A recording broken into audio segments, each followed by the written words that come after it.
On entend souvent parler de troubles de l'attention chez les enfants, mais avez-vous conscience que ce trouble perturbe encore jusqu'à l'âge adulte? Alors, comment vivre sereinement avec son trouble de l'attention? C'est la question posée ce midi à Pascal Decoster. Bonjour, vous êtes la directrice de la SBL TDA/H Belgique. D'abord, expliquez-nous, rappelez-nous ce que signifient ces abréviations TDAH.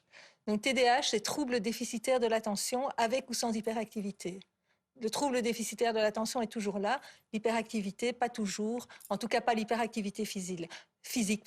L'hyperactivité mentale, par contre, elle est réellement toujours présente chez les adultes atteints de TDAH. C'est un trouble qui est génétique? Oui, tout à fait. On est avec, on meurt avec, et en général, quand on est atteint de ce trouble, on retrouve d'autres personnes atteintes du trouble dans la famille, les parents, les enfants, cousins, cousines. Si on souffre de ce trouble, il y a de fortes chances que nos enfants l'aient Oui, aussi. Et exactement. donc ça ne se soigne pas, il y a une prise en charge, mais ça ne se soigne pas, ça ne disparaît pas avec l'âge. Non, ça se soigne, mais ça ne se guérit pas. Donc, le principe quand on a un TDAH, c'est qu'on doit apprendre à vivre avec et apprendre à bien vivre avec, parce qu'on peut tout à fait bien vivre avec un trouble de l'attention. On en a conscience beaucoup, on en a de plus en plus parlé ces dernières années pour les enfants, notamment, ça a été l'un de vos grands combats, de faire Oui, connaître tout ce à fait. trouble de l'attention. Pour les adultes, c'est moins connu. Ça veut dire qu'il y a beaucoup d'adultes aujourd'hui qui s'ignorent. La plupart, moi je pense que c'est 80% des adultes qui s'ignorent encore. On a à l'association, on a de plus en plus d'adultes qui nous contactent parce qu'effectivement, ils se posent des questions, soit parce qu'on en parle dans les médias, comme avec une émission d'aujourd'hui, soit parce que leurs enfants Mm. sont diagnostiqués et qu'à ce moment-là, ils se reconnaissent dans les symptômes de leurs enfants. Donc il y a toute une génération aujourd'hui qui d'abord se pose des questions pour leurs enfants et qui réalisent en fait que eux-mêmes souffrent aussi de ce trouble. Oui, tout à fait. Quels sont les signaux qui permettent de reconnaître quelqu'un qui souffre de troubles de l'attention? Est-ce que c'est différent les signaux chez les enfants et ceux chez les adultes? C'est un peu différent chez les enfants et chez les adultes, parce que chez les enfants, ce qui attire en général le plus l'attention, c'est les problèmes d'hyperactivité.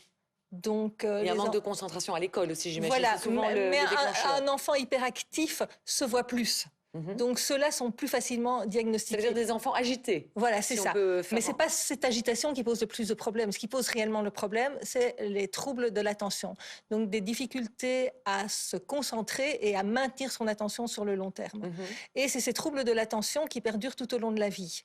L'hyperactivité physique, en général, diminue chez les adultes, ou en tout cas, il parvient à compenser les symptômes pour qu'ils soient plus handicapants. Et chez les adultes, c'est le même symptôme, c'est la même façon de repérer qu'on souffre de ce trouble de l'attention?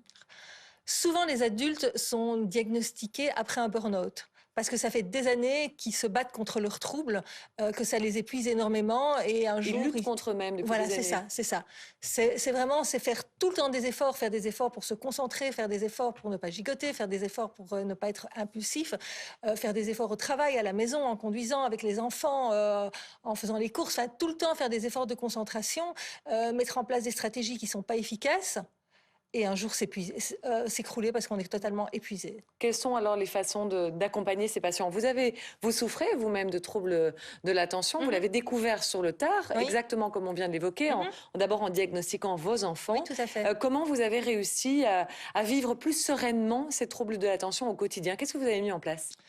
La première chose a été de reconnaître que je souffrais, que j'étais en difficulté. La deuxième chose a été d'aller consulter un médecin spécialiste qui a établi le diagnostic différentiel. C'est ça qui est important, savoir contre quoi on se bat. Tous les médecins connaissent ces troubles de Non, l'attention? il faut aller voir soit un psychiatre ou En neuropsy? ou un neurologue, pardon, Oui.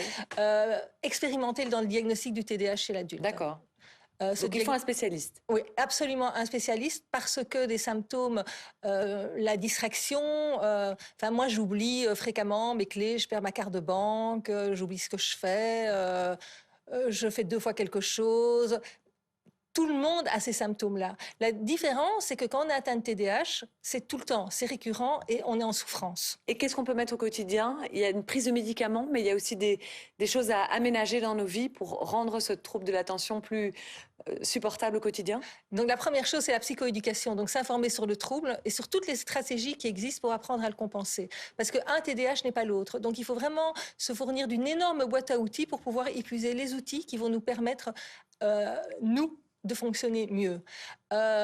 Et pour ça, la mise en place de structures et de routines est vraiment essentielle. Merci beaucoup Pascal Decoster. Je précise évidemment que vous avez publié plusieurs ouvrages sur ce sujet, dont votre dernier livre qui s'appelle TDAH chez l'adulte, apprendre à vivre sereinement avec son trouble de l'attention. Toutes les infos aussi sur votre site internet tdah.be. Merci beaucoup Merci d'être beaucoup, venu Alix. nous en parler ce midi. On